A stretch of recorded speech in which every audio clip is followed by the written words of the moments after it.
Olá, seja muito bem-vindo ao canal 7 de Teologia, aqui é o pastor Sérgio Lenz. E antes de tudo, não esqueça, vai aí embaixo, dá o like, deixa aquele like esperto, faça o seu comentário. Aliás, compartilhe com alguém e não esqueça de dar uma olhadinha se você ainda está inscrito. Isso é importante para nós, tá bom? Então, roda a vinheta e vamos começar. Nessa jornada rumo à evolução, 7 de teologia, nosso coração em devoção, em devoção.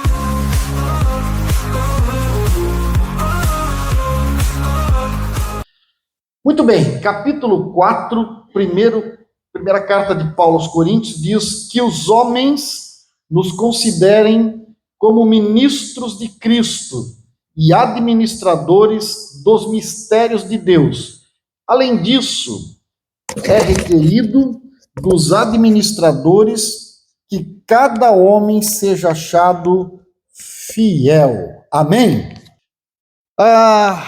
Meus irmãos, não há nenhuma novidade nas coisas que vamos tratar nessa noite, porque os senhores já vêm sendo orientados nos encontros passados, e ainda haverá pelo menos mais um encontro, e a ideia é que vocês, cada um dos senhores, junto com suas esposas, vocês estão ingressando em um degrau que naturalmente, diante dos homens, é um degrau para cima, mas nós sabemos que moralmente é um degrau para baixo. Não é uma questão de imoralidade, mas é uma questão de entender, conforme eu já falei diversas vezes em outros encontros, que quando nós tratamos da primeira carta de Paulo aos Coríntios, no capítulo 4, onde ele diz que os homens nos considerem como ministros. Você lembra qual é a palavra grega que é tratada ali? É a palavra hiperetes. E essa palavra hiperetes significa os remadores de baixo. E a figura que nós traçamos aqui é a figura de uma galé ou de um navio, de um barco que está transportando pessoas, e essas pessoas estão lá no convés, tomando uma água de coco, curtindo a paisagem, pegando um sol, uma brisa marinha, mas os trabalhadores, os hiperetes, eles são os remadores que estão na parte de baixo, porque eram barcos movidos a propulsão humana. Não tinha motor de popa, mas tinha a força do braço. E a ideia aqui é que a força do braço seja por nós, líderes, obreiros, aqueles que são ministros na casa de Deus.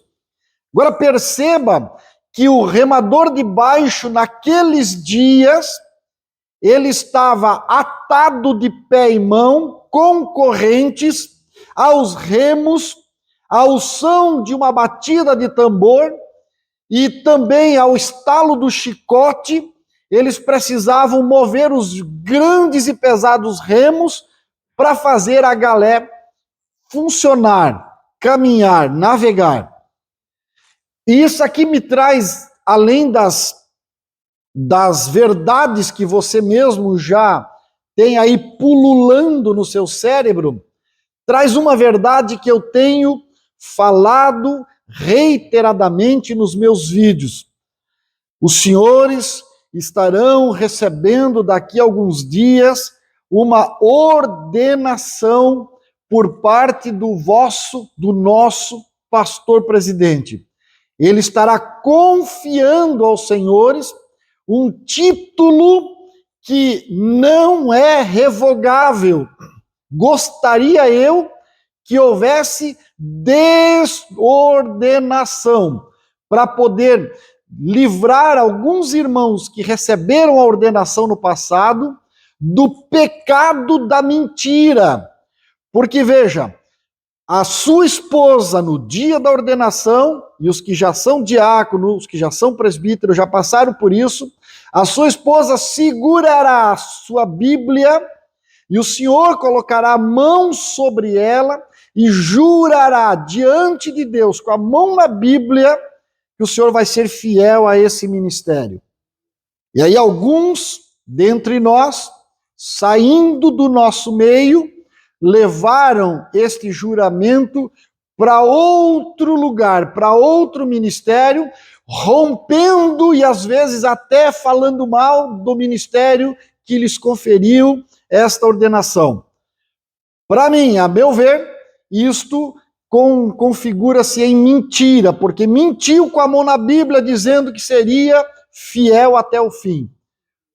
E aí, lá em Apocalipse, pelo menos nos últimos 2 capítulos, tem 3 referências acerca dos mentirosos que ficarão de fora. Então é muito sério o que vocês estão se preparando para receber daqui a alguns dias. É muito sério. Por motivo nenhum, os senhores não são excusados de dizer, eu vou sair porque vou abrir uma igreja para mim, porque eu vou para lá ou para cá, a não ser que seja um pedido do nosso presidente, que diga, eu quero você lá fazendo isto ou aquilo. Aí você é enviado, é outra coisa. Agora, romper, você estará rompendo com a verdade e com o juramento sobre a Bíblia. Então, eu começo exatamente falando sobre isso. Não é sobre ter. Ter é fácil. Está assim de gente pelo mundo afora, tem título, tem cargo, tem título de tudo que é tipo, só falta o título de 4ª pessoa da Trindade, e o resto eles já têm tudo. Mas não é sobre ter, é sobre ser. E aqui acabam pairando diante de nós 4 perguntas fundamentais. A primeira é, eu fui realmente chamado? Essa é uma pergunta que nós já vamos discutir. A segunda pergunta é, eu tenho investido nesse chamado? A terceira pergunta é, se eu tenho investido e fui chamado, eu sou servo? E a 4ª pergunta é, estou disposto a sofrer? Continuando, se eu fui chamado, se eu tenho investido, se eu sou servo, eu estou disposto a sofrer por esse ministério? Então vamos pensar a primeira pergunta para nós entendermos aqui. Eu fui chamado de fato, porque a chamada para o ministério, ela requer algumas condições para que nós possamos, de fato, desempenhar com qualidade aquilo que foi colocado diante de nós. A primeira coisa que eu percebo aqui é a questão das horas de intimidade com o Senhor. Meu irmão, ninguém faz nada em termos de ministério se não tiver passado horas com Deus. Estas horas com Deus, elas vão definir como o povo vai nos aceitar quando nós estivermos no exercício da função ministerial que nos for conferida. Horas com Deus é fundamental. E eu acho que aqui eu chovo no molhado e não preciso me deter. Segunda questão é a questão da dedicação total ao conhecimento bíblico. Eu não vou perguntar, mas gostaria de perguntar quantos dos senhores já leram a Bíblia pelo menos 2 vezes. Porque uma vez é para crente normal, né?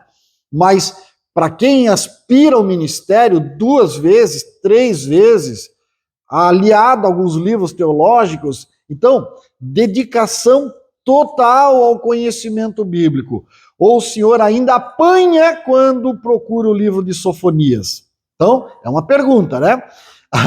Outra questão que o ministério vai requerer de nós é submissão total à sua liderança. E isto vale para qualquer nível. Porque todos nós somos bonzinhos. Todos nós somos educadinhos porque aprendemos a ser. Todos nós somos queridinhos até que alguém nos contrarie. E se tem uma coisa que líder faz, é contrariar-nos. Eu vou falar bem baixinho aqui para todo mundo escutar. Se tem uma coisa que pastor faz, é contrariar os seus obreiros. Às vezes, nós pedimos uma coisa e você se programa para aquilo ali. E eu estou falando de cadeira cativa e eu tenho obreiros que trabalham comigo e podem confirmar isso. Mas no decorrer do culto, o Espírito Santo que está mandando no negócio desfaz diferente. E sem dar tempo de aviso, porque daí está o Ricardo lá no som, está o Júnior sentado lá no outro lado do púlpito, está o outro lá, sem dar aviso para ninguém. Eu tomo o microfone e mudo toda a história, toda a configuração do culto. E você diz, mas abusado esse pastor. Não é, meu irmão. Submissão. Aquele que está com a batuta da regência na mão sabe o que está fazendo. Porque se ele não souber, não dura mais que 6 meses na frente do trabalho. Deus tirará, a igreja tirará e será um expurgo natural. Então, submeta-se à sua liderança. Não é fácil, eu sei que não é fácil. Eu tive que aprender a submissão apanhando também, mas é gostoso depois que a gente aprende, porque estar debaixo da submissão se está debaixo da proteção. Outra coisa, né, esse chamado ele requer o reconhecimento por parte da igreja local. Claro, você só está aqui porque a igreja reconhece que você tem condições de estar aqui.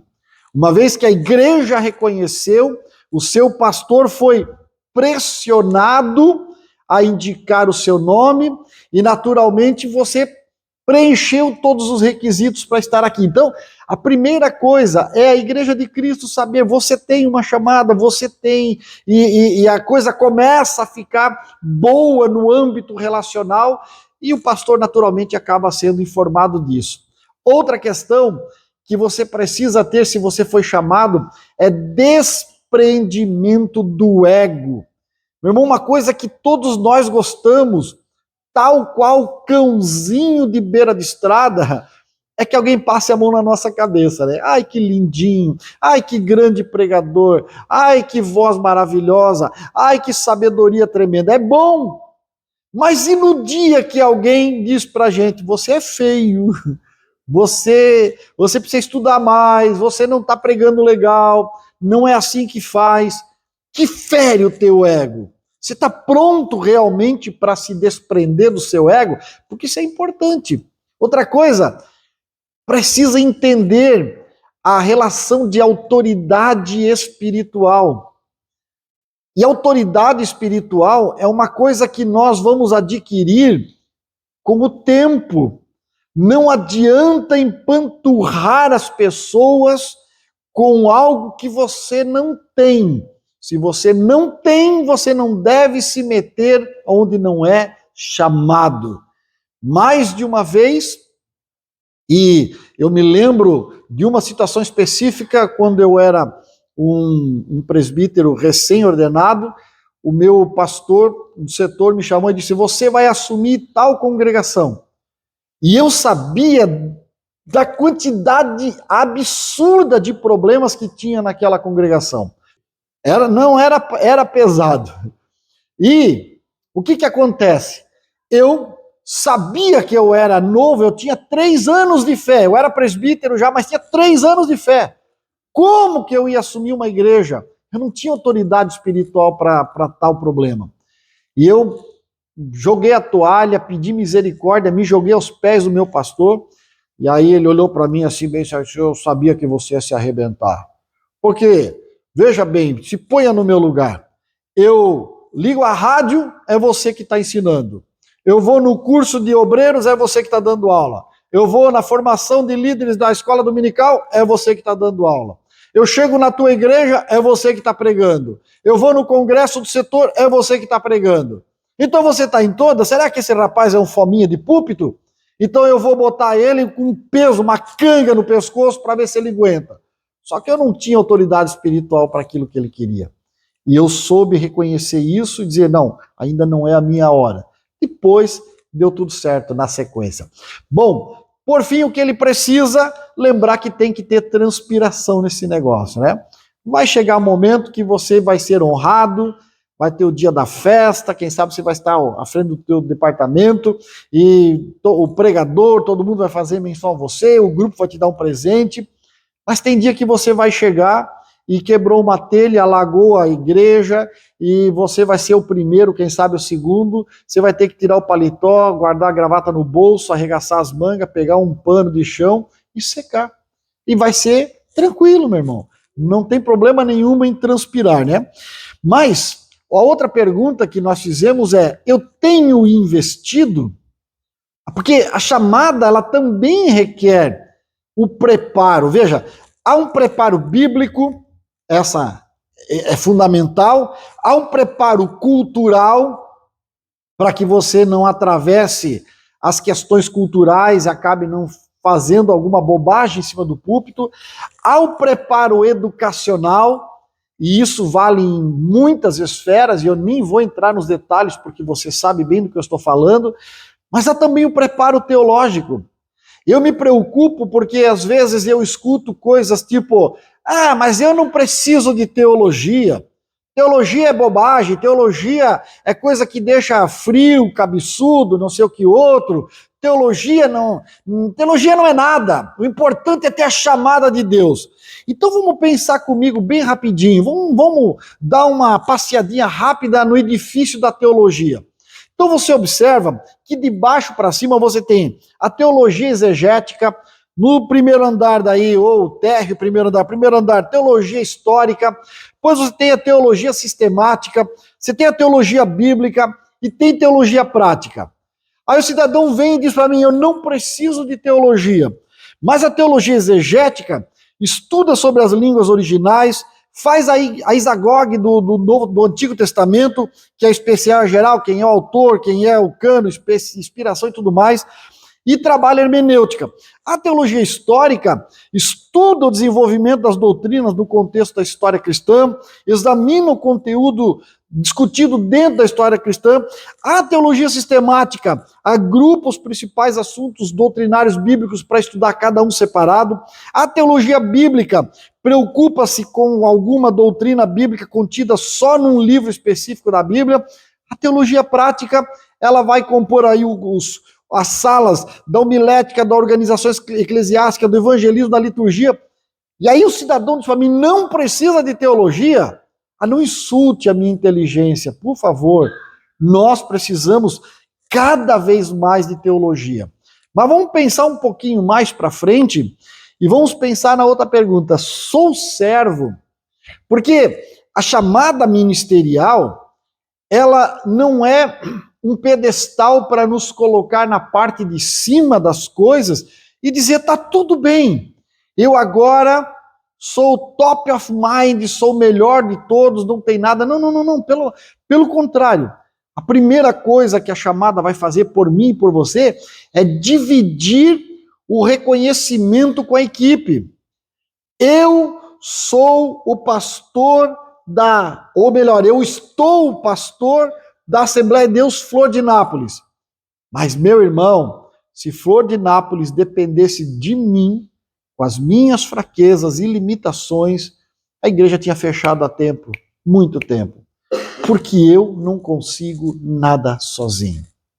Mas eu tenho muitos grupos específicos, grupos de oração, grupos de evangelismo, grupo de discipulado, grupo de escola dominical, meu irmão, grupo de jovens, de adolescente, de infantil, enfim, você sabe os grupos todos que nós temos em nossa igreja. E são eles que fazem o crescimento da igreja através da unção do Espírito Santo sobre nós todos. Eu sou um orientador, eu sou um pacificador, eu sou aquele que recebe da liderança maior a visão do trabalho para dividir com os irmãos e fazer com que as coisas aconteçam. Você entende que nós precisamos sempre dividir com a equipe o reconhecimento das coisas. Não fazemos nada sozinho. Essa história de eu precisa ser colocado de lado. Você lembra quando Israel estava às portas da terra prometida, o que o Senhor fez com eles? Passarás ao fio da espada, morreu, Eteu, Ferezeu, Jebuseu, tudo que terminava em eu era para matar. Parece que tem uma conexão aí com essa nossa realidade, né?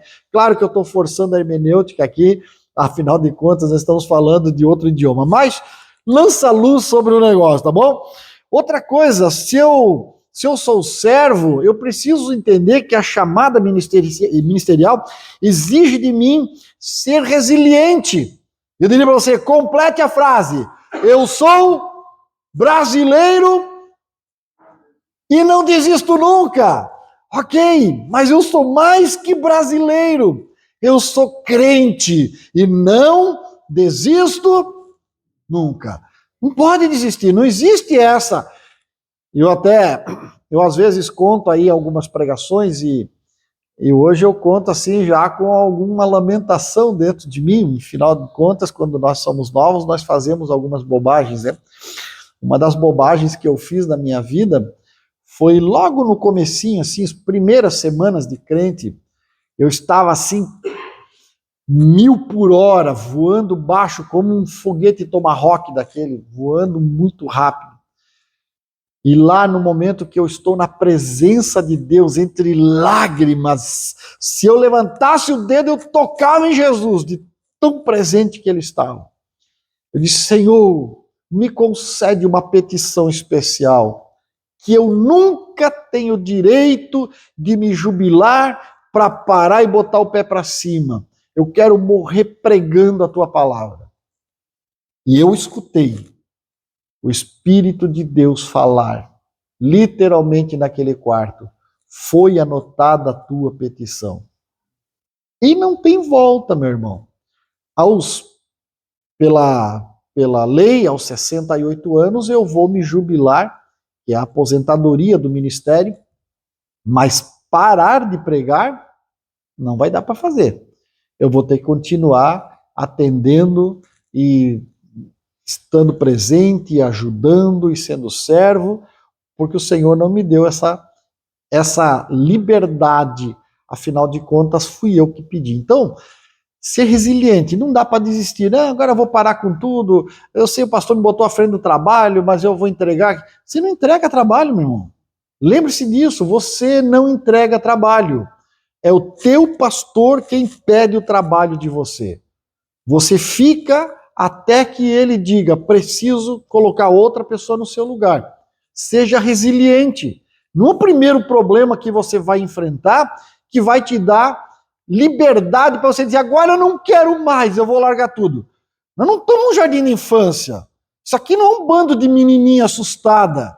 Não, nós somos homens e mulheres de fibra. Sou resiliente, sou crente, vamos, complete a frase, e não desisto nunca. Tenha a capacidade de ouvir. Ouvir. Ouça seus pais, ouça sua esposa, ouça seu marido, ouça seus filhos. Eles têm muito a dizer sobre o tipo de cristianismo que estamos vivendo. Ouça o seu pastor, ouça o seu líder, ouça aqueles que fazem as leis, ouça o que o semáforo está dizendo, se você pode passar ou não, ouça as placas, ouça. Esteja atento.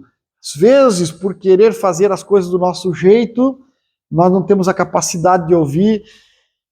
Eu vou dizer para você, agora, como eu estou já há bastante tempo na mesma congregação, o pessoal já me conhece, os obreiros já me conhecem, tranquilo, não preciso mais fazer essa firula. Mas nos primeiros dias, tinha algumas questões que eu não gostava, algumas questões que não fechava com a minha forma de conduzir a administração do culto.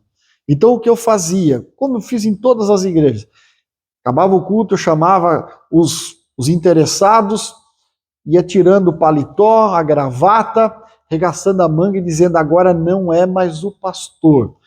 Que o pastor, ele apacenta com cajado e com vara. E se ele usar para bater, pode machucar. E eu não vou bater em você. Agora é o professor. O professor apacenta com... Eu sou das antigas, né? com giz. Eu vou jogar o giz na tua testa. Receba. E agora, escuta o que eu tenho para te dizer. Não faça mais assim. Vá por este caminho. Sempre eu vou lhe dar um caminho melhor. Então, se o seu líder tem algo ali a dizer, ouça. Baixa as orelhas, porque isso é de bom tom, né? Mamãe já dizia, quando um burro fala, o outro baixa as orelhas, né? Então, mais ou menos isso. A outra coisa que a chamada ministerial exige de nós, ser exemplo. Sabe, aquilo que nós fazemos na roda de conversa entre os amigos prega mais alto do que quando eu estou com o microfone na mão. As pessoas estão me observando, as crianças estão me observando. Não quando eu estou pregando de terno, gravata, arrumadinho, gel no cabelo, não é ali. As crianças vão me observar quando eu estiver lá no retiro com elas, na brincadeira, no pós-culto, no pós-escola dominical, quando eu sentar no chão, ali elas vão me imitar. E se eu sou, e você conhece alguém assim, daqueles obreiros que conta piada, que fala bobagem, que mente para todo mundo, que ri demais, que chora demais, que reclama demais, meu irmão, pode ter certeza que eu estou sendo um péssimo exemplo e as pessoas estão vendo isso. Então, seja exemplo. Outra coisa, como servo, esteja disposto a auxiliar. Eu tive a péssima experiência em 2012 ou 2013, agora eu não vou recordar bem, foi um desses 2 anos, nós tivemos uma ordenação de obreiros, era naquele ginásio do lado do templo sede, ali na praça, né? Tinha aquele ginásio, hoje é uma pracinha ali. E nós naturalmente, para cortar gastos, levamos cadeiras e enfeites e tal do templo sede ali, porque 20 metros você leva lá, enfim. E fizemos uma grande festa e tal. E quando deu o amém final, o pastor Anilton Júnior disse, aqui os diáconos que foram recém-ordenados, os presbíteros também, que foram recém-ordenados, nos deu a mão de ajuda. Se cada um pegar uma cadeira, um vaso, nós fazemos uma viagem só. Depois volta todo mundo, bate foto, se confraterniza, vai para a pizzaria e tal. E eu ouvi um cidadão dizer assim, para alguém do lado dele, agora eu sou presbítero, eu não carrego mais cadeira, isso é coisa de diácono. Deu vontade, você sabe o que deu vontade, né? Tá aí na ponta do cérebro, né? É coisa séria isso, irmão. Então, eu uso a fala aqui do meu vice, evangelista Monselio, ele sempre diz assim, eu sou evangelista, mas nunca deixei de ser presbítero, nem diácono, nem auxiliar. Porque você não vai trocar um título por outro, você vai acumular os títulos. Você vai ao presbitério, mas você vai continuar sendo diácono. Eu sou pastor hoje, mas nunca deixei de ser diácono. E eu digo isso para quem quiser ouvir, se o meu presidente me chamar hoje e dizer, olha, entregue a congregação, eu preciso que você seja o valete. Falar bonito para não dizer o manobrista, né? O valete do templo sede, lá na parte de trás, onde pega o vento sul. Você vai cuidar dos carros lá. Pode ter certeza que eu vou ser o melhor valete do sul do Brasil. Não vai ter ninguém que faça melhor do que eu faço, porque eu faço para o meu Senhor. Nunca foi entre eu e ele, sempre entre eu e o meu Deus. Nunca foi entre ele e eu, sempre entre ele e Deus. Então entenda, você sendo servo, estando disposto a auxiliar, pode ter certeza, vai ser entre você e Deus. E por fim, vamos pensar na última pergunta, estou disposto a sofrer? Bom, por fim a chamada nos faz entender que derrotas fazem parte do aprendizado. Você não vai ganhar sempre, você não vai ser feliz sempre, você não vai ter um sorriso sempre. Haverão dias em que você vai dizer, o que é que eu estou fazendo aqui? Mas você está passando pelo aprendizado. É isso que é importante. Estar pronto a abdicar de direitos. Eu ouvia muito alguém da família, que já não é mais vivo, dizer assim: eu até sou crente, mas capacho do diabo eu não sou. Ou vou sair na bicuda. Meu irmão, você nunca vai ser capacho do diabo. Não se preocupe. Deus não vai chegar ao ponto de te humilhar neste ângulo, neste âmbito, porque o sangue de Jesus está sobre nós e é muito precioso. Se você for fiel, você pode ter certeza que você pode abdicar dos seus pretensos direitos. Até porque servo não tem direito a nada, né? Não é isso que o pessoal aprende lá no exército, você que serviu o exército? Servo não tem direito a nada. Você é servo, então não tem, eu quero os meus direitos.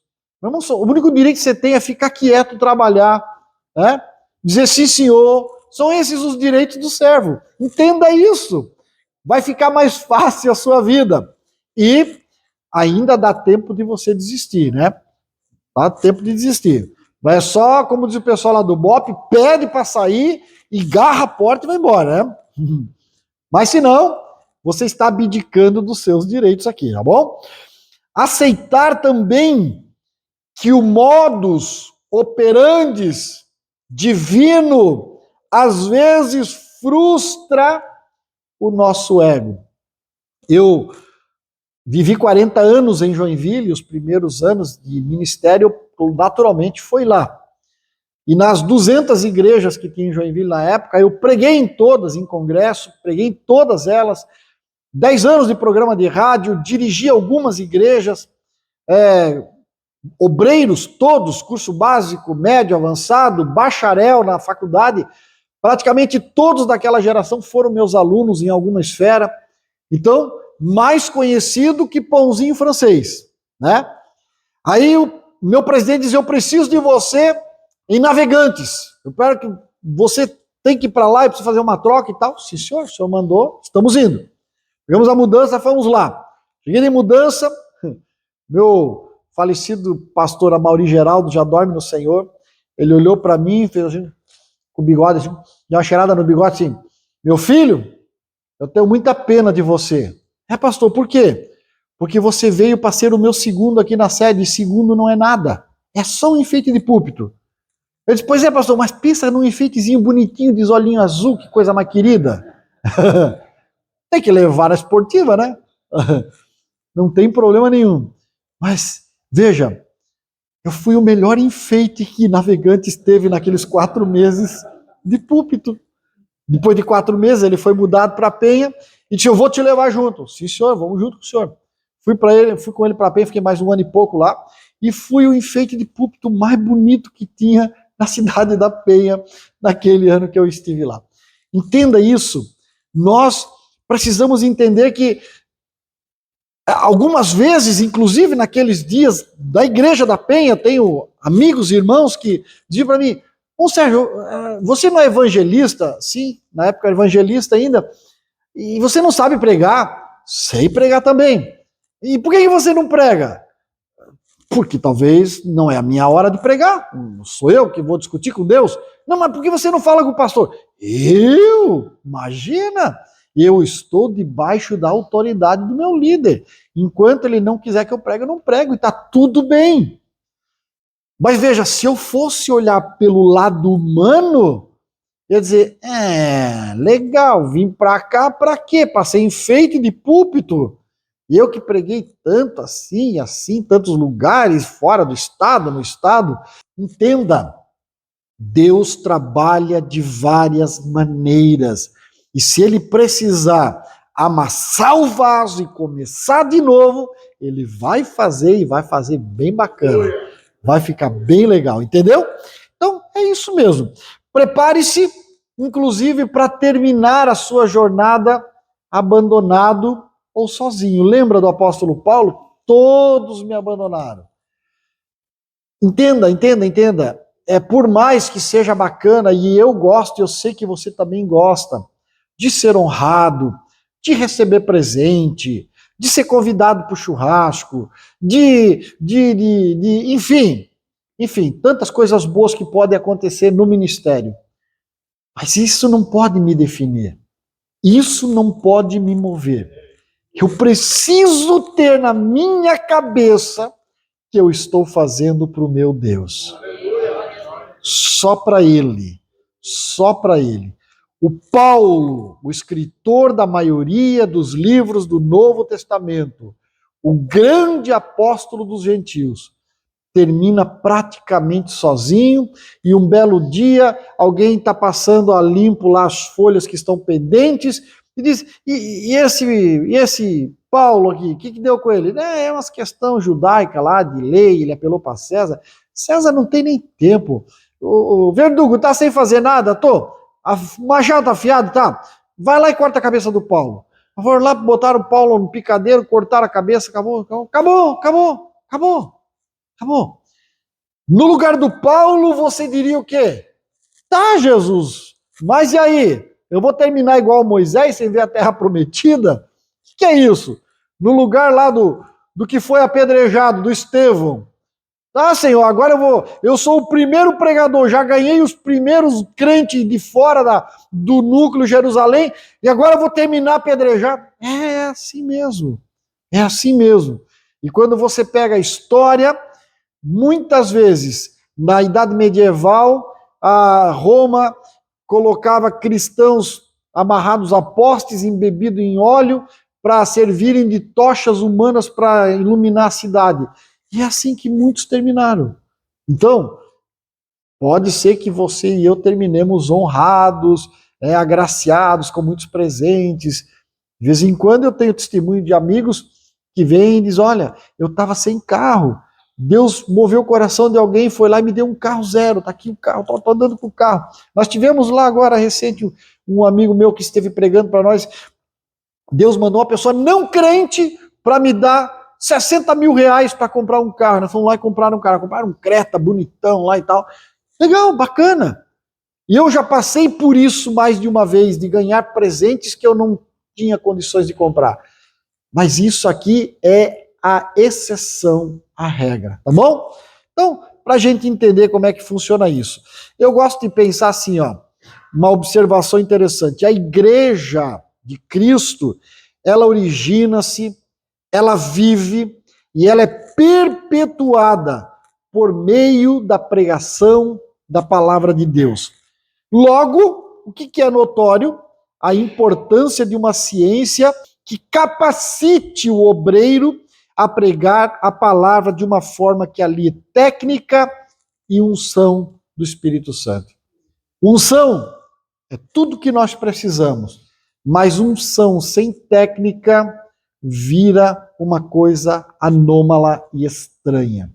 Muitas pessoas que eu conheço, que você conhece, gente bem intencionada, cheia de Deus, cheia de vontade de fazer as coisas, mas por não ter o preparo adequado, acabaram fazendo bobagem. É como pegar um motor de Ferrari e colocar num Fusca velho. Vai desmontar o bichão velho, não vai aguentar, não vai dar certo. Você tem que construir uma coisa aliada à outra, tá? Então, eu gosto de pensar assim, para nós começarmos a entrar, isso aqui foi só a guisa de introdução do tema que nós temos hoje. E eu gosto de pensar assim, obreiro não existe para estar na vitrine. É que é bonitinho, gravatinha, camisa colorida, tal, bacana, beleza, mas nós não fomos chamados para isso. O obreiro não foi chamado para se achar importante. A tua e a minha importância, ela só existirá de fato se eu e você estivermos como servos do corpo de Cristo, né? Senão não dá certo.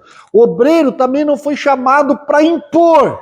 Ah, eu só faço o que eu quero, ninguém manda em mim. O que é que o cidadão está fazendo? Ele está fazendo um outro furo porque ninguém manda nele. Aqui é para furar, ele fez um furo na caixinha. Que isso? Nós fomos chamados para sermos servos. É esta a nossa ideia. É isso que nos move de fato.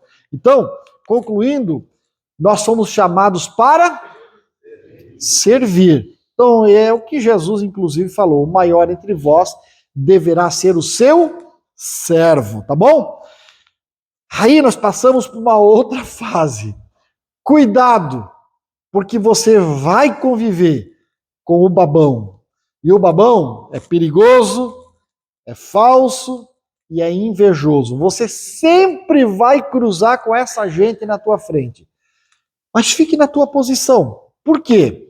Porque você pode enganar, você pode mentir, você pode ferir, você pode trair, você pode ser desleal a quem te deu lealdade.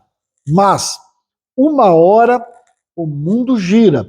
E pode ter certeza, tudo volta, porque tudo que plantamos nós colhemos.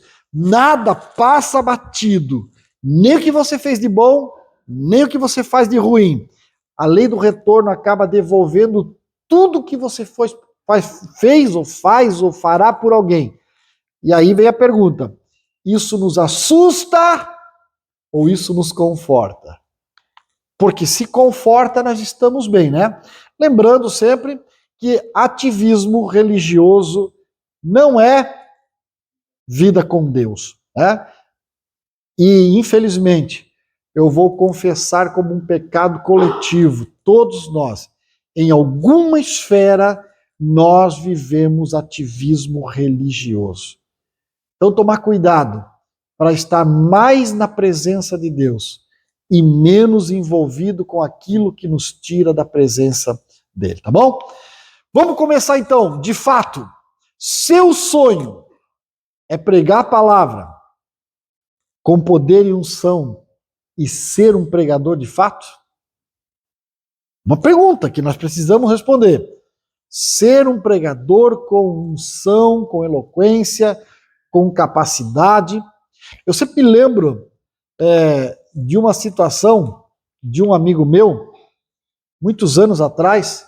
Ele foi ordenado ao presbitério e disse: Sérgio, deixa eu pregar, porque agora eu sou presbítero, eu quero pregar. Eu disse: meu irmão, não é, porque quando você era diácono, você não era bonzinho assim como você acha que agora você é. Que tal você estudar mais um pouquinho, né? Não, mas eu quero. Então tá bom. Damos uma quinta-feira para ele pregar. E aí ele pegou o texto de Jó e disse na leitura: porventura teme Jó o Senhor debalde? Fechou a Bíblia e disse: nessa noite quero trazer uma palavra revelada. Jó temia o Senhor debalde, mas tem gente que não teme nem de canequinha.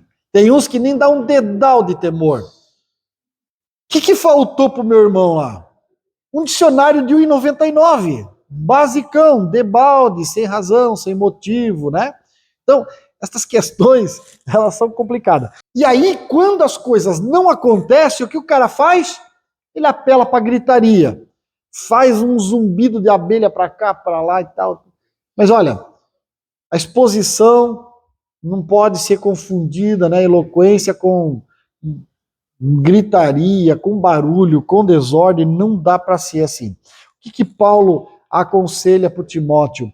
Procura apresentar-te aprovado diante de Deus, como obreiro que não tem do que se... Já parou para pensar? Eu não posso me envergonhar do que eu faço. Tem uma maneira bem legal de você fazer. Faça o que eu estou fazendo aqui. Eu botei um celular, apontei, estou gravando, e depois você vai para a edição disso aí. Assista. Se assista pregando uma vez, peça para alguém, para a esposa, um filho, um adolescente da igreja, sentar no primeiro banco quando você der uma palavra e peça para ele te filmar, do começo ao fim. Chegue em casa, quando estiver sozinho, faça uma análise. Você se envergonha do que você viu ali? Porque, né? Maneja bem a palavra da verdade. Você entendeu? Não precisa explicar mais nada, né? Você entendeu? Vamos pensar junto um pouquinho aí. Uma das grandes preocupações do obreiro eficiente é explanar as Sagradas Escrituras de uma forma dinâmica. E claro, tem muita coisa que virá com a experiência, com o tempo, naturalmente.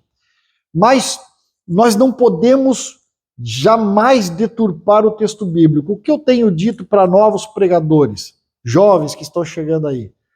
Fala só a Bíblia, pelo amor de Deus. Não inventa, não fala nada dos outros. Fala pouco ou raro de você mesmo, a não ser que seja um testemunho muito bacana. E fale muito de Jesus. Fale muito da palavra de Deus. Cite a Bíblia.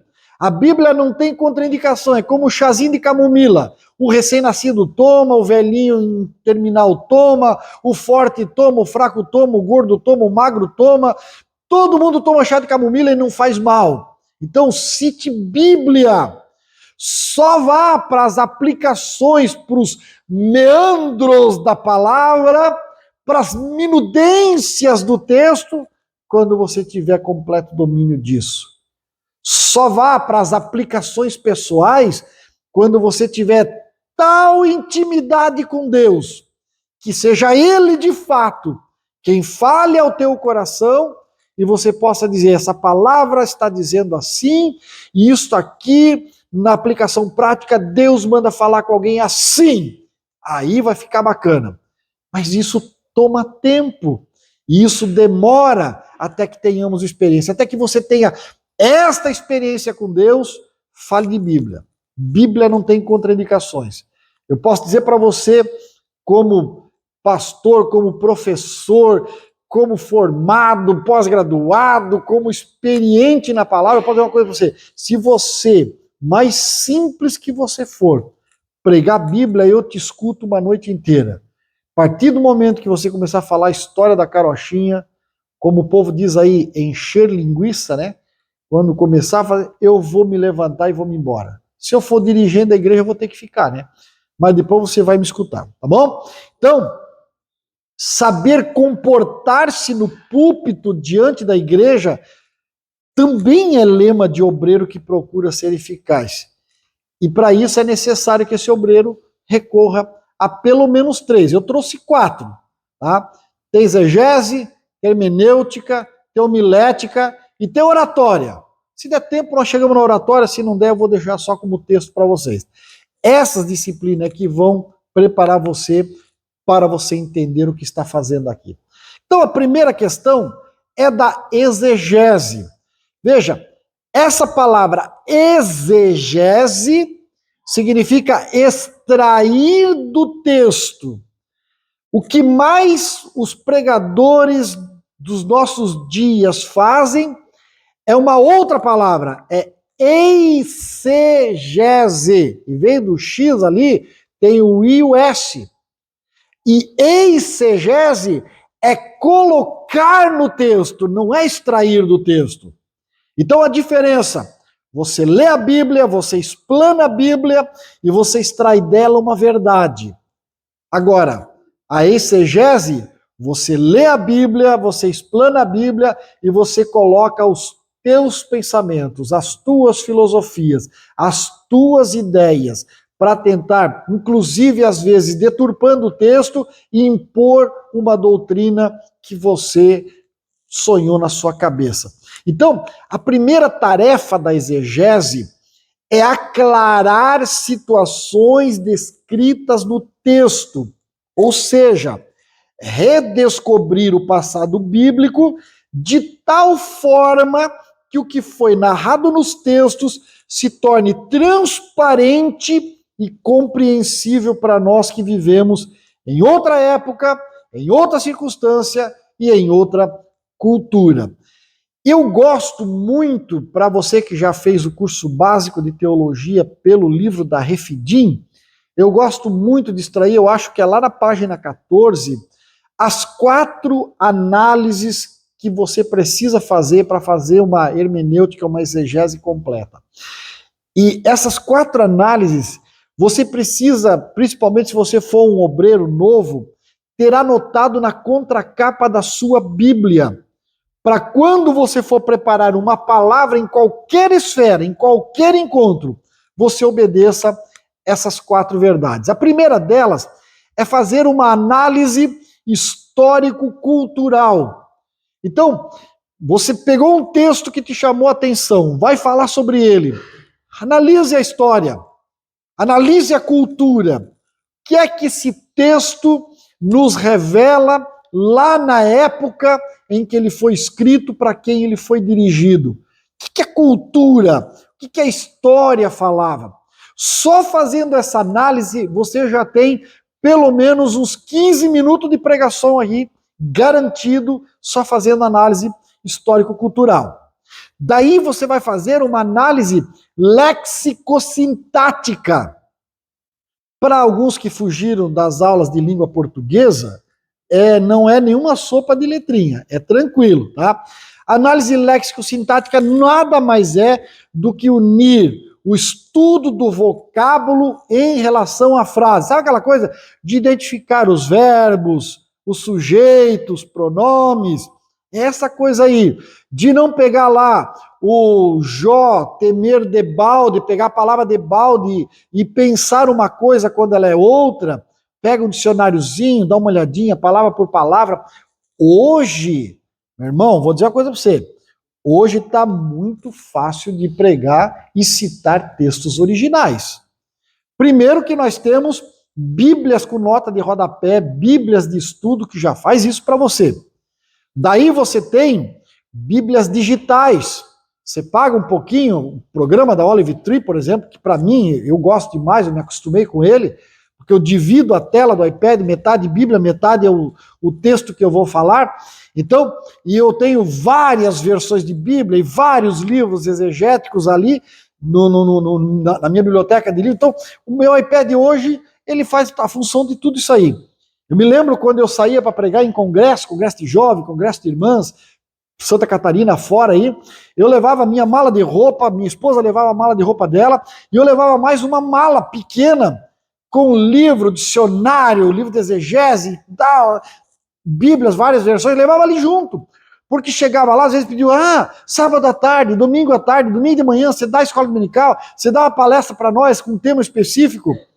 E eu já tinha meus livros ali tudo. Hoje eu levo só o iPad e tem tudo isso aí mais um pouco.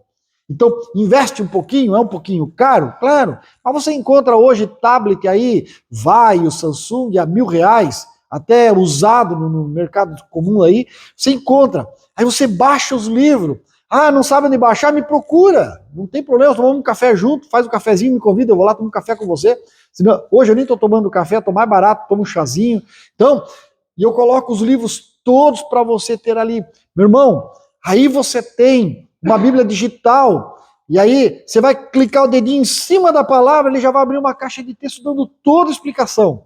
Pastor, é muito perrengue, eu gosto da Bíblia em papel, fica com ela, mas leva o teu celular do lado, você tem uma inteligência artificial, que você não entender, pergunta para a inteligência artificial. Não é 100% garantido, mas 90% sai coisa boa por ali. E aí tem mecanismos para você falar a coisa correta. Hoje não tem mais. Vou dizer para você, eu lembro que em 1993, faz tempo, né? Faz tempo. Eu fui convidado para pregar, não em 93, não, em 92. Eu fui convidado para pregar, eu era bem jovem pregador, me converti em fevereiro de 91, então em 92 eu tinha um ano de fé, já estava pregando em congresso. E orando me veio um texto lá de Marcos, eu não me lembro agora direito o texto. E eu olhei aquele texto e eu não tinha dicionário, Bíblia com explicação, não tinha computador, não existia internet, não tinha, era pecado estudar teologia naqueles dias. E eu fui para a oração e disse, Senhor, eu vou estudar teologia, eu vou me matricular lá no outro setor, lá onde pode, mas hoje não dá tempo, eu preciso entender esse texto. Me revela, Senhor, a coisa certa. E aí, orando lá, e me veio uma revelação. E eu inclusive escrevi na margem da Bíblia a explicação. E fui para o congresso, preguei e tal, foi uma bênção, beleza. Alguns anos depois, eu consegui comprar o Champlin, aquele versículo por versículo. Hoje eu tenho no iPad também, mas eu tenho em papel ele. E comprei aquela coleção do Champlin. Comprei não, ganhei da minha esposa. E logo que eu adquiri aquela coleção, eu levei para casa. Primeira coisa, eu vou olhar aquele texto. Já fazia 8 anos que tinha acontecido isso, 7 anos. Eu vou olhar aquele texto. Fui lá no Champlin, melhor comentário exegético que tem ainda na praça. E olhei aquele texto, exatamente, ipsis literis. Tudo que estava escrito na minha nota de rodapé estava lá no comentário do Champlin. Sabe o que isso quer dizer, meu irmão?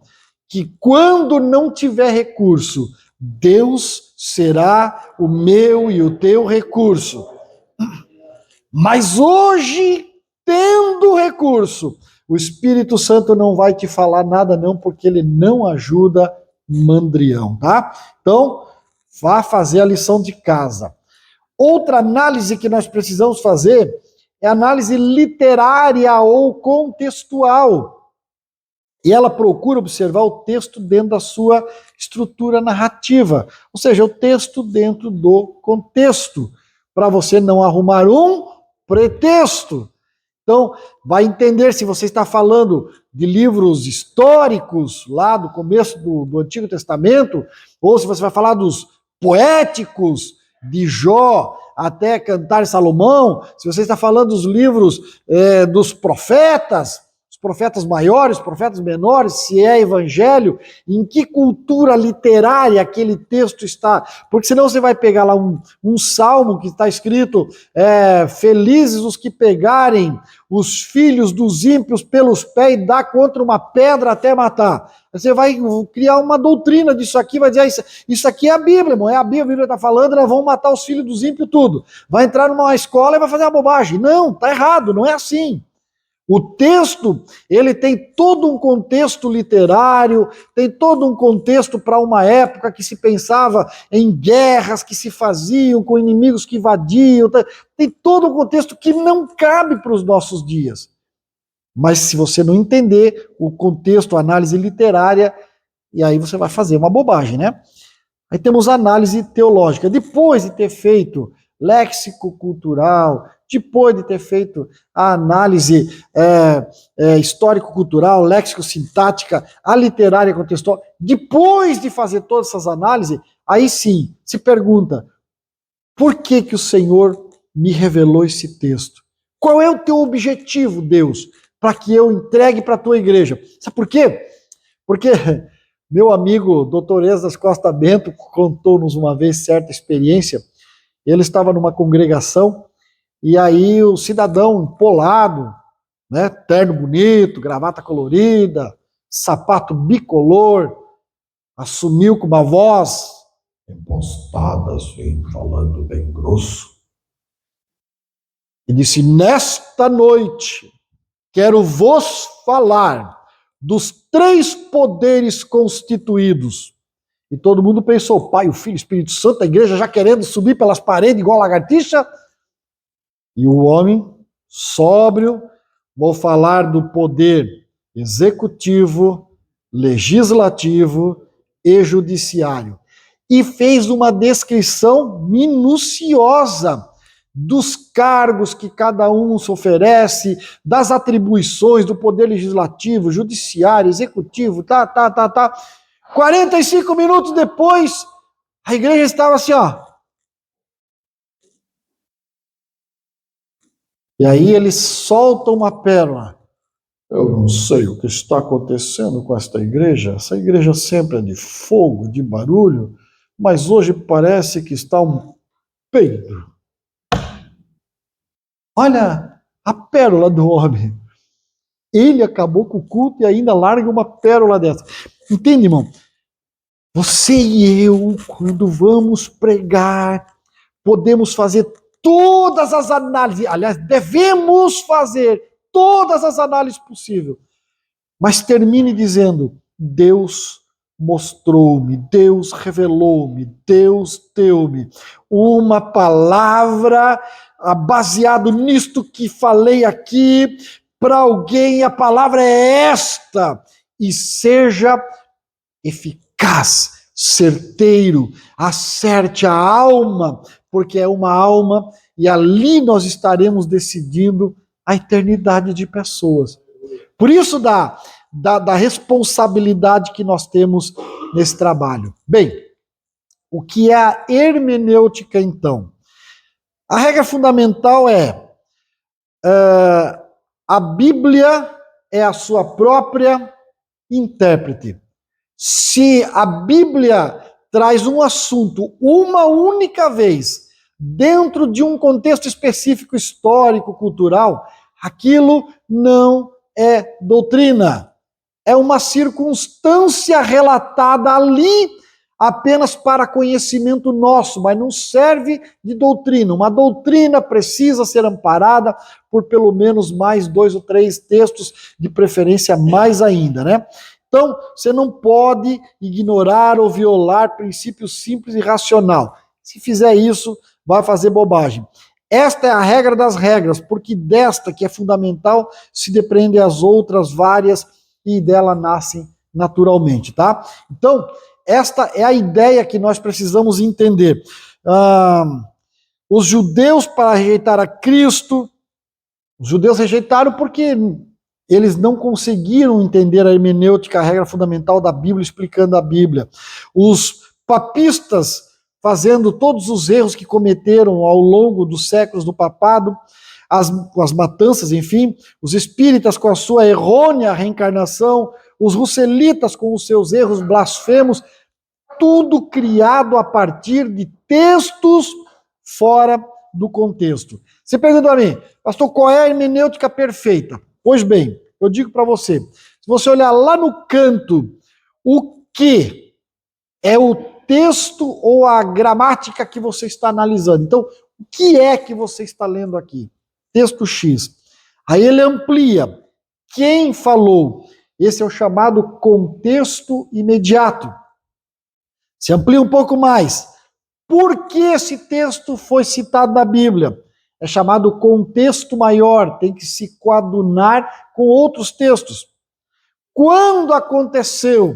Aí nós temos a história bíblica sendo narrada de fato. Onde aconteceu? Aí nós temos a geografia bíblica nos auxiliando. Como aconteceu? Temos a cultura bíblica.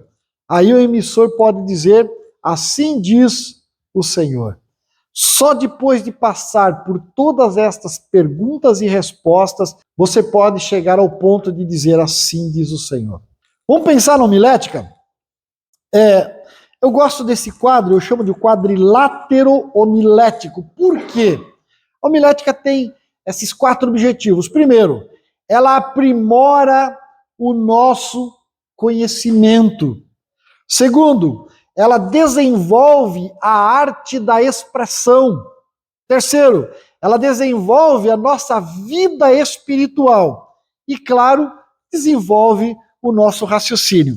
Nós falávamos sempre lá na faculdade que a homilética nos ensina que há 3 problemas para o pregador.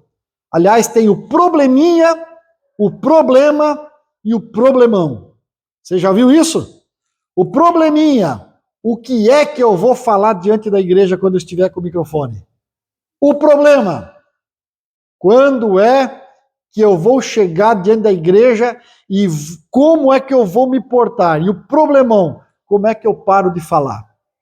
Porque começa e não sabe como parar, e começa a emendar uma coisa na outra e fica muito ruim. Então, para você que vai ser pregador, depois você vai ter isso aí lá no seu celular.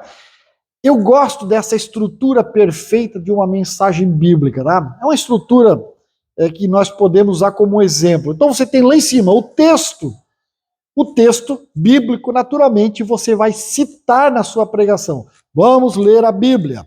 E não precisa ser todo mundo de pé. Você às vezes faz para descansar as costas. Você viu que a igreja está sentada há muito tempo, aí você fique de pé, vamos ler a Bíblia, dá uma descansada, mas não precisa ser porque alguns fazem uma coisa assim, fica meio espiritual. Se não ler a Bíblia todos de pé, está em pecado.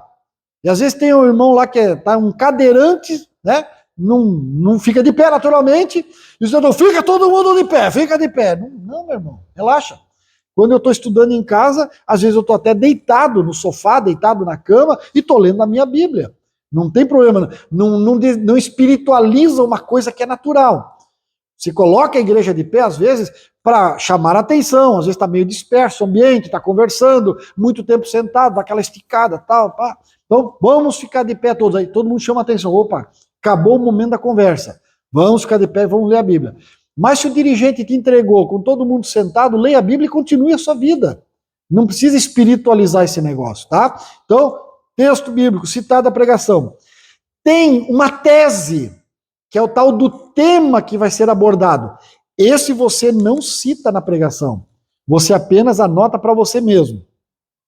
E essa tese, ela vai ser o ponto fundamental do preparo da sua mensagem. Porque ela vai responder uma pergunta, apenas uma pergunta. Ou você pergunta por quê, ou como, ou quando, ou para o quê. Entendeu?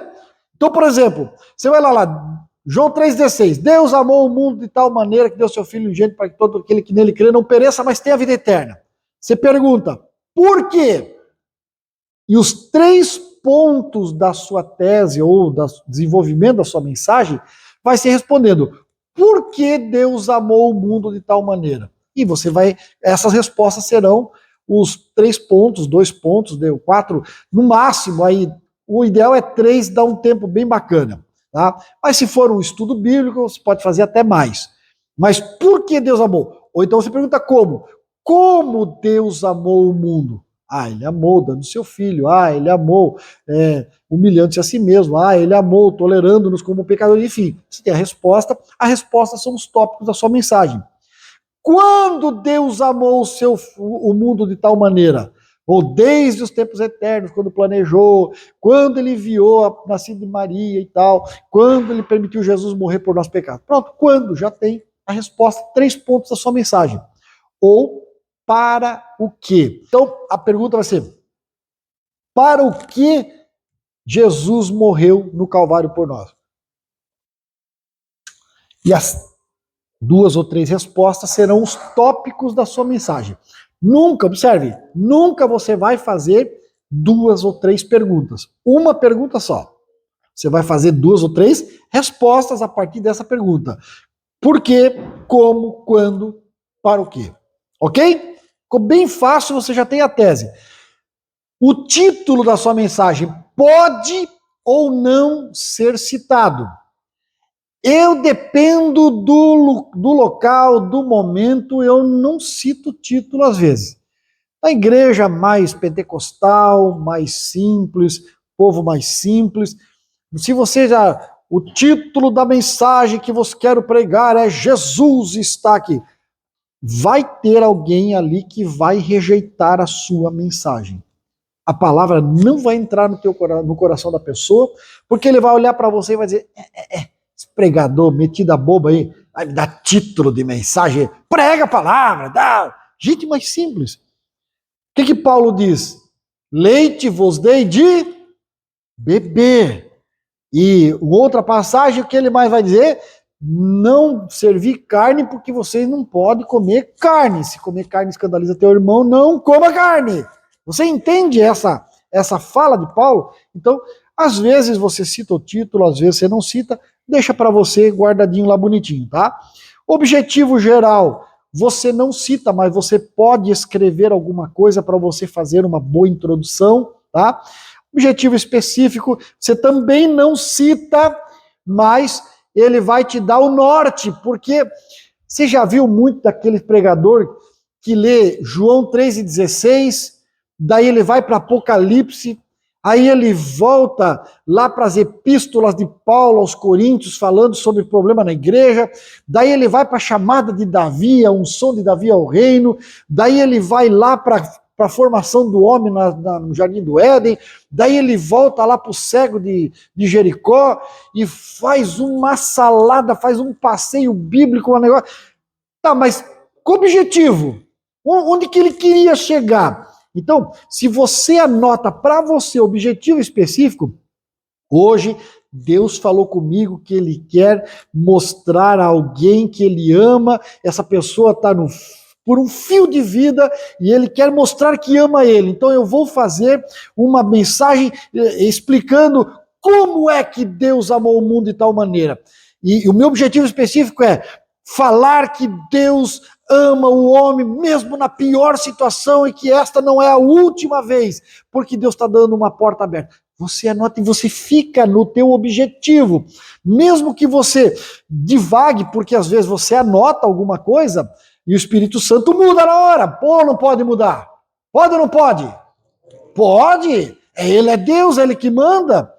Mas se Ele mudar um pouquinho o roteiro, ou te fazer lembrar de um testemunho, de um outro texto para acrescentar aqui, pelo amor de Deus, fique no teu objetivo. Você orou, você jejuou, você estudou, você ouviu a voz dele, ele não é Deus de confusão. Se ele falou, ele vai manter. Ele te deu algum agregado aqui, mas não varie, fique no teu objetivo específico. Aí você vai ter lá o primeiro, o segundo ponto e tal, umas vezes uma frase ou um versículo de transição, fica bacana, assim, para não ficar aquela coisa abrupta, assim, para um ponto, agora segundo ponto. Não fala segundo ponto. Dá uma frase assim, sabe aquela tipo engrenagem de câmbio, de caixa de câmbio, tem os anéis sincronizados, quem estudou aí mecânica sabe como é que funciona? Tem o anel, tem a engrenagem da marcha, mas tem o anel sincronizador que leva os garfos de um lado para o outro, tal. Eu fiz um pouquinho de mecânica disso, um pouquinho entendo esse negócio aí. Então, faz uma frase de efeito, um versículo, vai ser uma mensagem bacana. Aí, nos pontos da sua mensagem, você vai ter interpretação, você vai ter argumentação, você vai ter ilustração e vai ter aplicação. Quem quiser mais detalhe, entre em contato comigo depois, em outro momento, que eu mando para você as explicações de cada coisa dessa daqui, tá bom? Mas só para você entender que uma mensagem bíblica perfeita, sim, ela existe. Dá para nós fazermos. O problema maior não está nem em você fazer uma boa mensagem.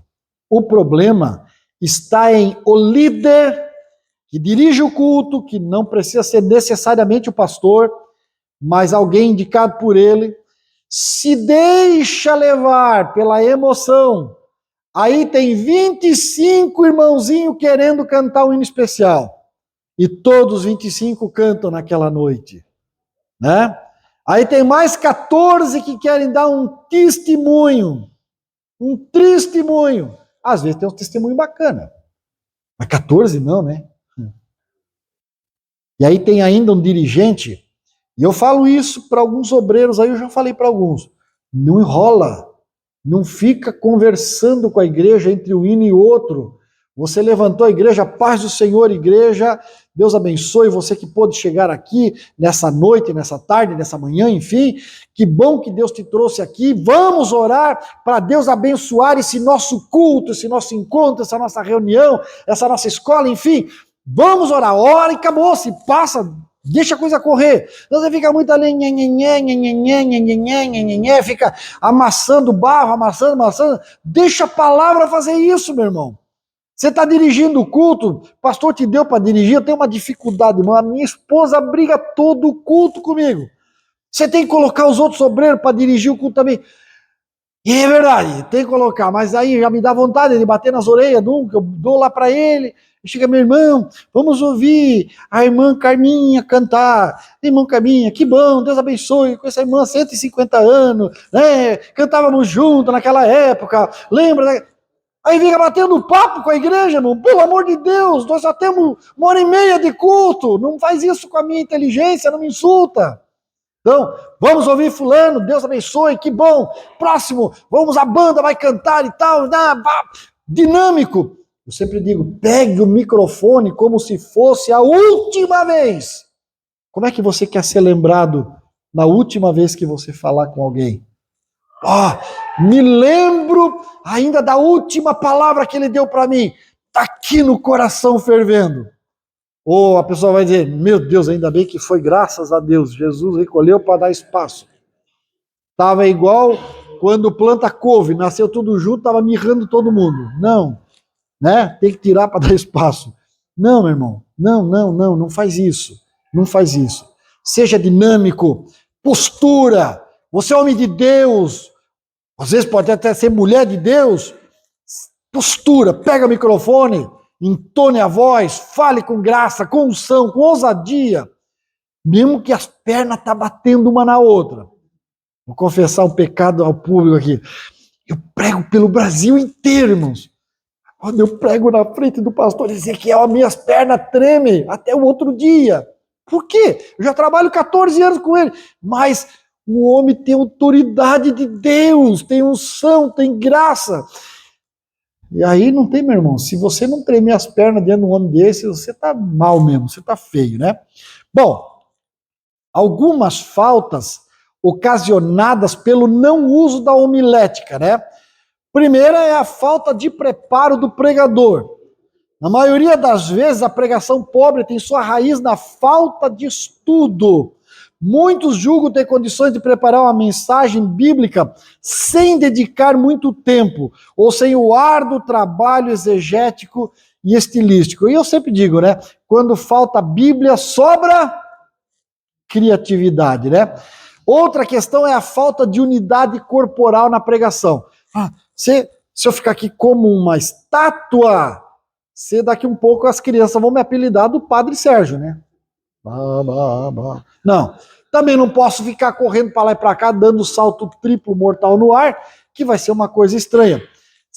Uma coisa que me deixa chateado, mas eu já botei agora a minha cadeira lá no púlpito do Flor de Nápoles, está aqui, eu botei minha cadeira do lado, para ficar olhando para o povo, porque me dá uma angústia. Eu ficava sentado atrás do pregador, o pregador corria para lá, corria para cá, e eu ficava igual ventilador, assim.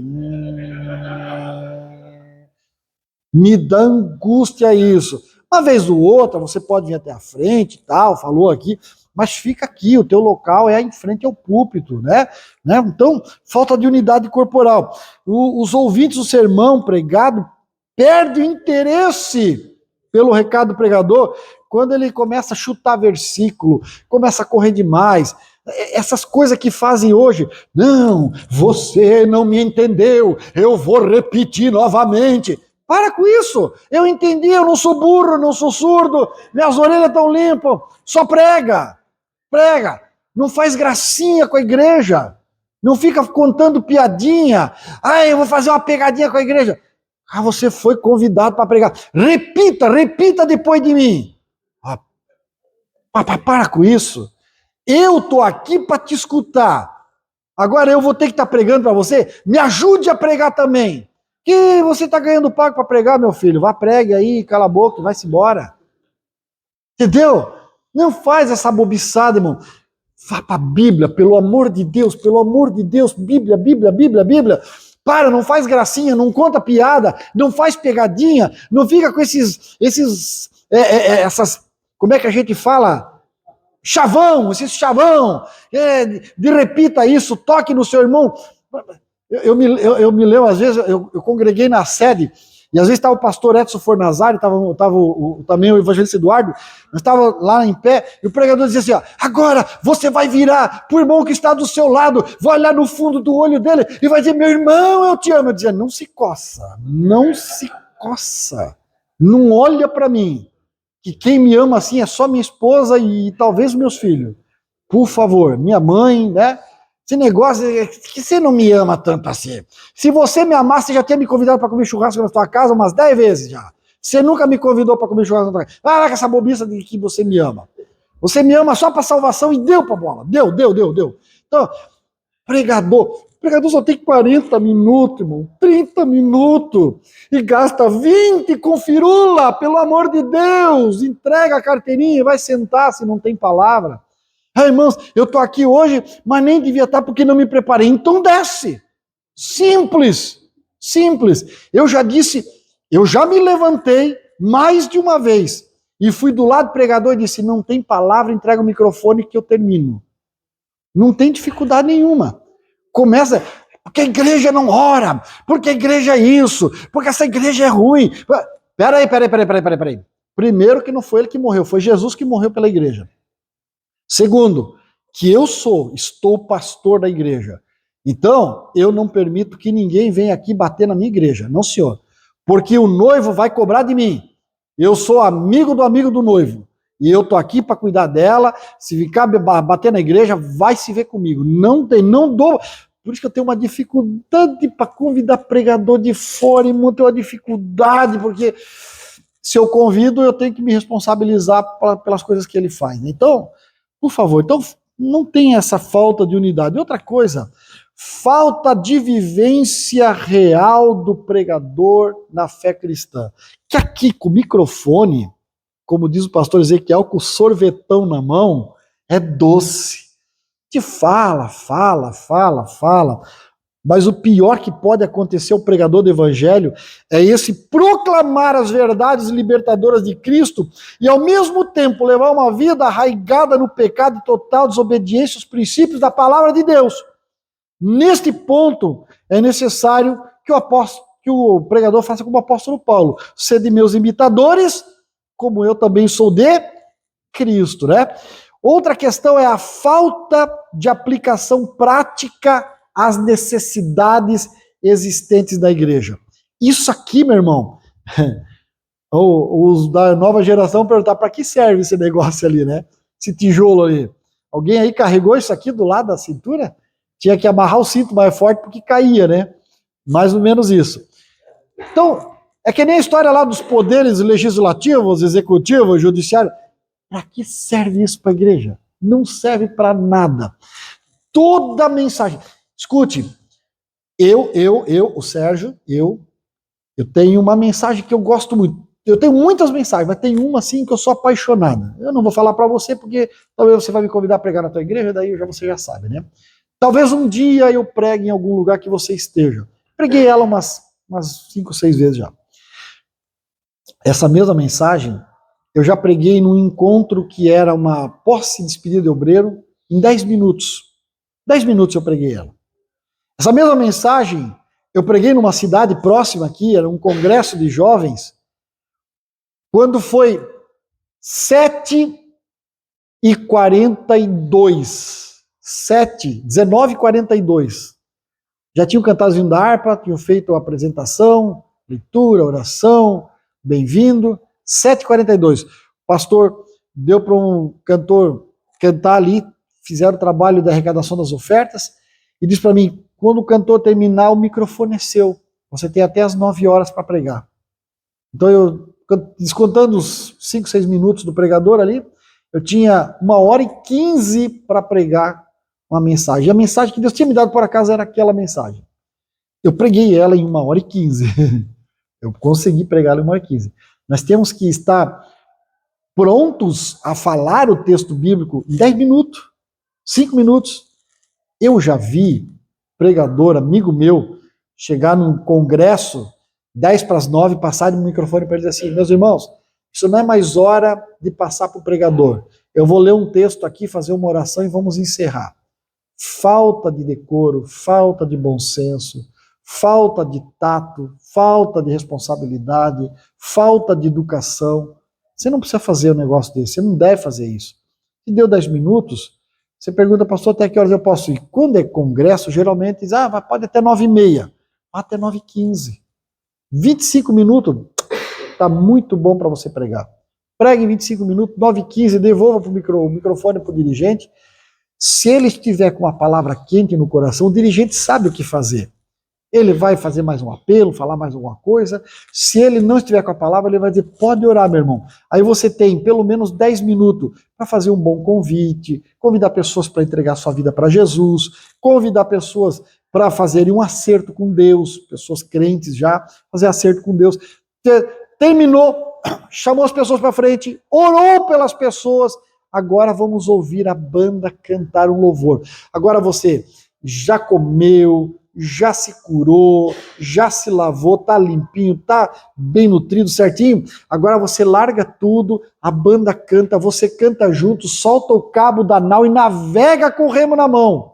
Entendeu? Tudo com ordem e decência. A banda vai cantar mais uns 6, 8 minutos. Quando você devolver o microfone para o dirigente, vai ser 9h29. Ele vai agradecer, vai encerrar, vai sair todo mundo feliz. Tudo certo. Não precisa ser deselegante com as coisas, né? Então, outra falta ocasionada pelo não uso da homilética é a falta de prioridade na mensagem da liturgia, né? Então, essa questão aqui, ela tem muito mais a ver com o líder, com o dirigente. Aquela coisa de todo mundo canta, e chega a hora da palavra, o ponto mais importante, 10 minutos, 15 minutos, e eu tenho comigo uma coisa, culto, domingo à noite, começa às 19 horas e encerra às 21 horas. Chova ou faça sol, culto termina às 21 horas. Por quê? Porque quando eu entrego ao pregador, alguns aqui já pregaram na minha congregação, eu digo no ouvidinho assim dele assim, ó, 10 para as 9 me devolve, tá? E aí o cidadão tem que terminar antes de 10 para as 9, porque eu estou entregando para ele 8, 8 e 5, 8 e 10, 10 para as 9 me devolve. Por quê? Eu vou ter a oportunidade de fazer um convite extra, de permitir que o Espírito Santo tome conta do ambiente, a banda vai cantar, vai dar aquela florescida no ambiente. E se o Espírito Santo quiser tomar o culto e levar até meia-noite, eu largo o microfone, ergo as minhas mãos e fico até meia-noite adorando, chorando, cantando, louvando. Mas sem microfone. Eu não aceito pregador que quer ficar 2, 3 horas mascando e vai forçando uma situação. Não, isso não é Deus. Escute, Deus não está nesse negócio. Quando Deus está, você larga o microfone e deixa Ele agir, Ele toma a frente. Meu irmão, Ele vai batizar com o Espírito Santo, Ele vai dar dons, Ele vai levantar um, vai derrubar outro, vai curar um, e vai falar com o outro, e vai ser uma glória de Deus.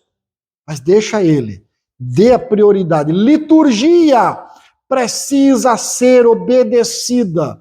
Não pode quebrar a liturgia, a não ser que o Espírito Santo mande.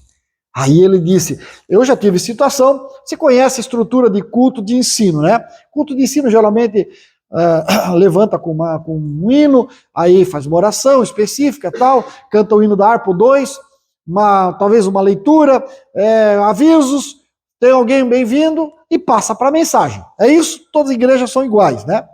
Eu tive situação em que eu levantei, fizemos toda essa primeira parte. Quando eu peguei o microfone com o texto para pregar, o Espírito Santo falou no meu coração, canta, tantos como areia na praia, tantos como areia do mar. E a igreja começou a cantar bem devagarzinho, como eu estou cantando aqui. Jesus começou a renovar um aqui, outro ali, outro lá, outro cá, outro cá. Daqui a pouco, irmão, 10 minutinhos cantando, Deus tomou conta do ambiente. Deu 8h20, 8h30, 8h40, 8h50. Quando foi 10 para as 9, o marido de uma irmã que congregava conosco, ele não era crente, ele, sabe aqueles marido que bota na cabeça que se a esposa vai na igreja, ela está tendo um caso com o pastor. E vou lá espiar para ver se a minha mulher está tendo um caso com o pastor. Ele veio e espiou porta dentro. A igreja cantando no poder de Deus, o Espírito Santo falou ao coração dele, você também precisa fazer parte desse grupo de tantos como a areia da praia. Meu irmão, esse homem veio correndo para dentro, se jogou. Eu quero esse Jesus aos prantos. Não precisou de pregação. Você entende que haverão momentos que ele vai mudar a liturgia, mas isso é exceção à regra. Então, se a gente entender isso, dá tudo certo, tá? Buenas, o que nós temos aqui para termos uma boa refeição? Falei já lá no começo, está aí a mesa de uma boa refeição preparada. Preparo bíblico, preparo cultural, preparo teológico, preparo educacional. E vale lembrar, só para repetir, não podemos confundir eloquência com exposição de sermão de forma estridente, barulhenta e desordenada. Buenas, eu vou para o céu. Você vai para o céu também? Somos obreiro, temos objetivos. Qual é o nosso objetivo? Como obreiro, temos que fugir, primeiro, do adultério. Nunca visite pessoas do sexo oposto sozinho. Você já sabe. Da mentira. A Bíblia possui condenações específicas para os mentirosos. Terceiro, do aval, ser avalista, emprestar cheque, nome, cartão de crédito, coisa tal, é assinar uma sentença condenatória. Lembre-se, obreiro não pode ser avalista. Para você é diácono, para você é presbítero, evangelista, você precisou trazer uma relação lá do Serasa e do SPC, né? Continue assim, Deus abençoe. Quarto, fuja do falso testemunho. Um dia você estará sob júdice. Então não levante falso testemunho contra ninguém. Quinto, fuja da acusação dos irmãos. Deixe esse trabalho para Satanás. Quanta gente tirando o emprego de Satanás, acusando os irmãos. Não precisa disso, não precisa disso. Deixa isso para ele. Sexto, fuja de lançar a igreja contra a administração. Você não está contente com alguma questão? Vá para a oração, meu jovem. Vá para a oração. Depois de orar bem bastante, bem bastante, é o pleonasmo. Aí você ouviu a voz de Deus, Deus respondeu. Se Deus der autorização, você vai lá conversar com o teu pastor, ele vai te explicar. Fuja da murmuração. Não é o caso de lutar contra Deus. Isso é idiotice. Murmurador não vai para o céu. Fuja disso. Outra coisa, somos obreiros. Temos um norte balizador. Qual é o nosso norte? O aconchego do amor de Deus. Afinal de contas, todo mundo gosta de ser amado. O que é que o Senhor diz? Ainda que uma mãe se esqueça do seu filho que tanto amou, eu todavia não me esquecerei, diz o Senhor. Então, teu norte é Deus. É Ele que te ama. O outro norte balizador do obreiro é a solidão do jardim da oração. Queimar incenso é bom, e a solidão é bom. Há um pensador que escreveu certa vez que se você se sente solitário quando está sozinho, a tua companhia é ruim. Então, bom às vezes estar sozinho para meditar algumas coisas. Nosso norte balizador também é o calor da comunhão fraternal. Meu irmão, nós vamos para o céu. Você lembra dos sacerdotes, quando eles iam, os levitas, quando eles iam comer o pão da preposição, aquela tenda, barraca, fechada, calor, deserto, poeira, pão sem fermento, 7 dias em cima do altar, pegando aquela fuligem do óleo que queimava no candelabro de ouro, aquele pó do local, duro, calor. Depois de 7 dias, os levitas entravam lá, tinham que partir aquele pão, eram 12 pães empilhados, tinham que partir sem Coca-Cola, sem água gelada, sem maionese Hellmann's. Eles tinham que comer aquele pão duro, seco. E isso me lembra que quando eu estou com você, é uma feliz reunião. Às vezes tem algum que a gente não traga bem assim, né? A gente não gostaria de estar sentado com alguns, mas é feliz, né? O aconchego. Nós não somos perfeitos, somos fracos, falhos, falíveis, somos todos iguais. Então, outro norte balizador, a instrução sem contraindicações da palavra de Deus. A Bíblia tem resposta para tudo. E claro, nós somos pentecostais, o fogo do poder do Espírito Santo. Para a gente pensar, somos obreiros, devemos ser exemplo. Primeiro, não chegar atrasado, salvo por força maior. Chegou atrasado, meu irmão, se o seu lugarzinho é ali no púlpito, do ladinho, entra quietinho, cabeça baixa, dobra o joelho, estava trabalhando, qualquer coisa parecida, né? Tá tudo certo. Agora, chegou atrasado, você não chega como se fosse o centro das atenções, Pai do Senhor, dá a mão para todo mundo, todos os obreiros do púlpito, o cara tá lá chorando, enxugando o ranho, larga o lenço para dar a mão. Não, meu irmão. Chega quietinho, senta, dobra o joelho, qualquer coisa parecida. Outra coisa, justifique a sua ausência.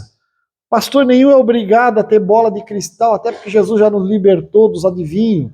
Então, ele quer te defender. Eu sempre digo aos meus obreiros, eu sou o teu advogado. Você não responde para as esferas superiores nada sem falar comigo. Eu sou teu advogado, conversa comigo. Eu tenho que saber o que está acontecendo na tua vida para te defender. Se você me fala, eu te defendo, é mais fácil. Terceiro, traje-se adequadamente. Asseado, limpo, cheiroso, combinando, bonitinho, né? Tem umas coisas estranhas por aí, mas vamos deixar assim. Quarto, tenha sempre uma palavra de Deus. Seja um conselho, conscientização, conforto, enfim. Quinto, tenha intimidade com Deus. Isso é bom. Sexto, ceda sempre.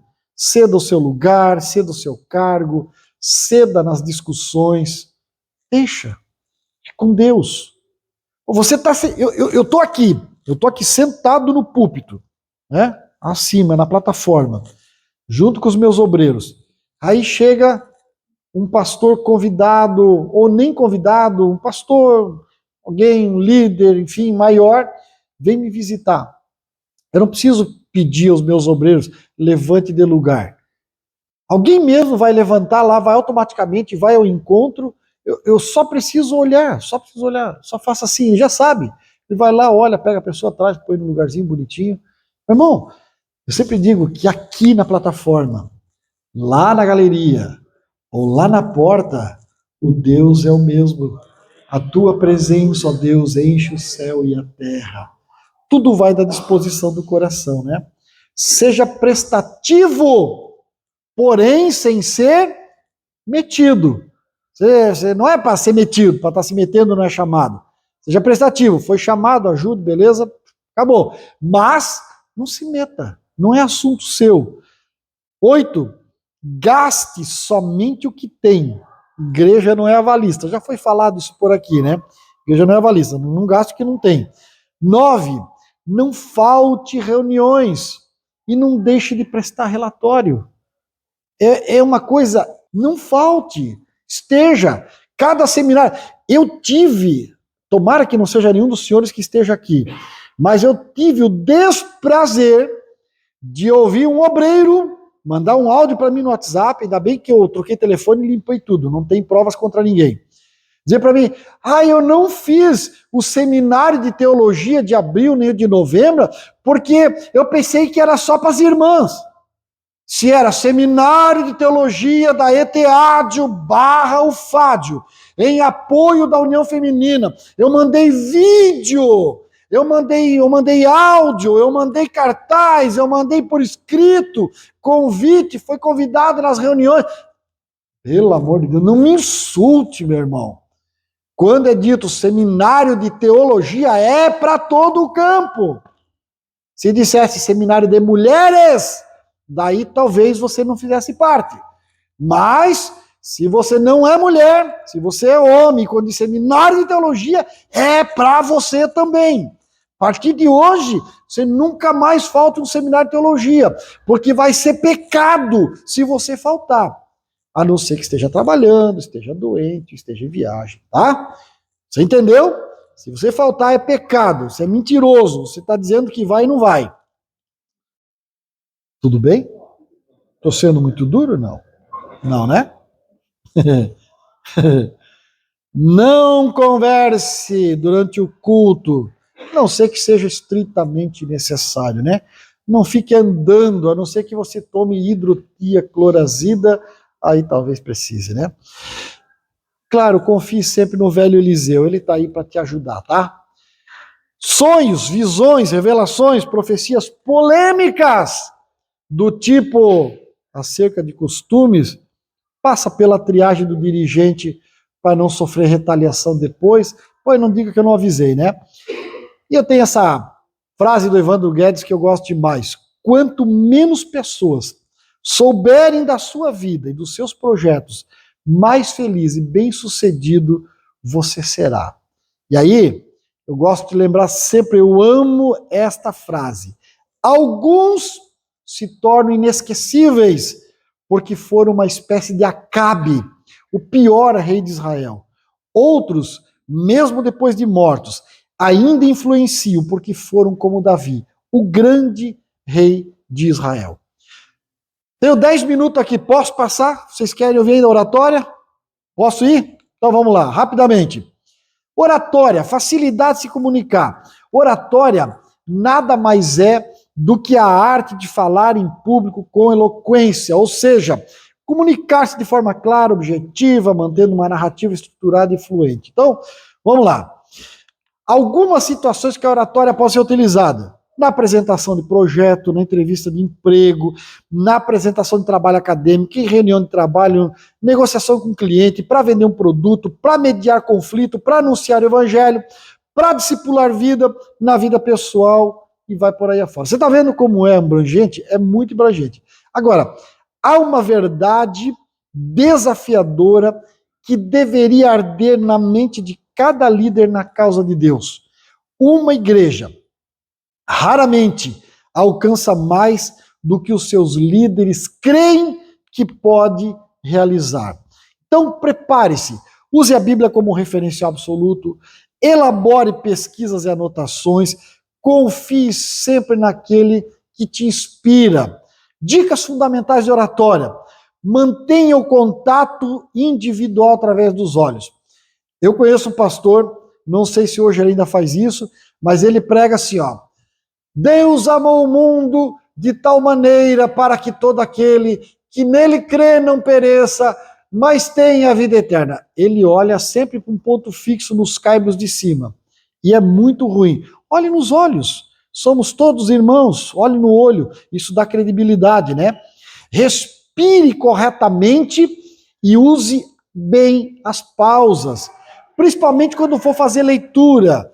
Ponto, vírgula, interrogação, né? Ponto de exclamação, bacana, uma leitura bem feita. Leia 50 vezes o texto antes de fazer uma leitura oficial. Algumas outras dicas fundamentais. Mude de posição e mova-se. Não fica só num lugar parado, parece que plantou, alguém vai ter que cortar a raiz para sair embora para casa. Não, dá uma mudadinha, anda um pouquinho para cá, para lá, mas não demais, tá?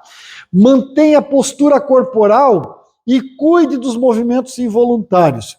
Eu me lembro do meu amigo, eu não vou falar o nome, que foi pregar numa igreja, que uma das primeiras igrejas que botou púlpito de vidro transparente.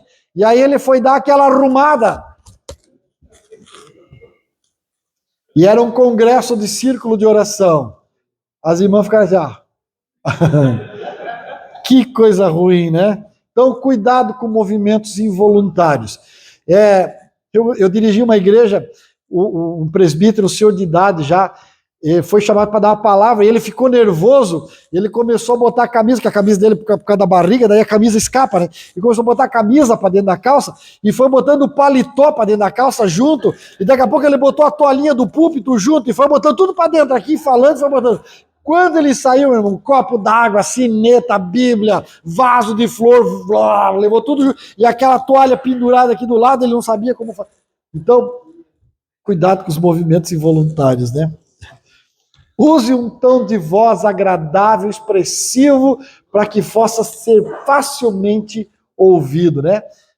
Não precisa disso, né? Não tem necessidade. Então, seja ouvido, né?